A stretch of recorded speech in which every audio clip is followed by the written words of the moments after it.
Good morning. There is a relatively commonly known phenomenon called law of attraction.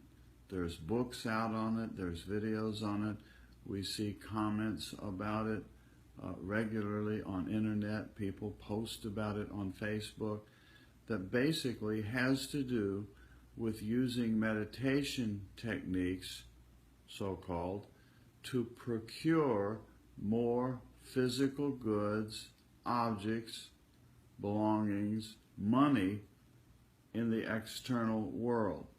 The principle basically is think of what you want. Some more money, or a commonly used example is a new car. You want this particular nice, new, shiny car. There's one very well-known video out that uses the story of a little boy who is seeing a bicycle in the window of a store, and it's a nice shiny bicycle, and goes to great lengths to explain how the little boy can go inside and visualize this bicycle, owning this bicycle, and then somehow the universe or something will manifest this bicycle for him. This is called law of attraction. To a yogi, we would refer to it more as the law of attachment. And the point being that the mind has no end to its cravings of what it wants. It wants more objects, more money, more. And rather than using meditation to procure those objects in a sort of theory that if I get everything I want, then I'll be happy. Sort of two approaches to what about all the stuff I want. If I get all the stuff I want, then my desires will be all satisfied. The other approach is, what if I could learn how to, through meditation, let go of all of my desires? Then I would uncover the joy, the peace of mind, the tranquility, the equanimity that's already there underneath all of my desires. There's nothing wrong with having, good stuff around us that is part of living. Nothing wrong with that. In fact, Patanjali even sort of refers to this in the Yoga Sutras, in the 8 rungs, the Ashtanga, the 8 rungs of yoga. Rung 1 is the yamas, and there's 5 yamas. The second yama is asteya, which is non-stealing.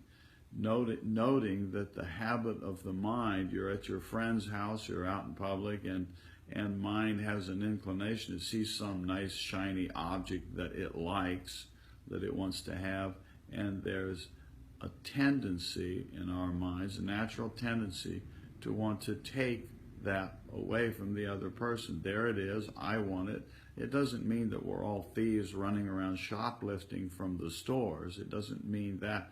But there's an inclination in the mind to take what does not belong to us. Patanjali points out that the more we are able to live asteya, to live without and reducing this inclination to take and take and take, that he says then the result of that is that jewels and treasures will naturally come. There's a principle there that says if we let go of that habit of the mind to do that, to take and take and take, that what we do need will naturally come in front of us. So it does not mean that we are forcing ourselves to live, to make it an extreme comment. It doesn't mean forcing ourselves to live in poverty and not have comfort around us. Doesn't mean that. But by living a life of simplicity and non-attachment and non-stealing, asteya, that what we do need will naturally come to us. And I have known many people that have observed that this really does happen in life by living a life of meditation, that it really does happen, that what we need comes in front of us. We don't have to be greedy. We don't have to live the law of attraction. We don't have to keep feeding our mind and using our meditation time to get more and more and more and take and take. As we let it go, so we see attraction not as something to feed, but non-attachment of letting go and letting go.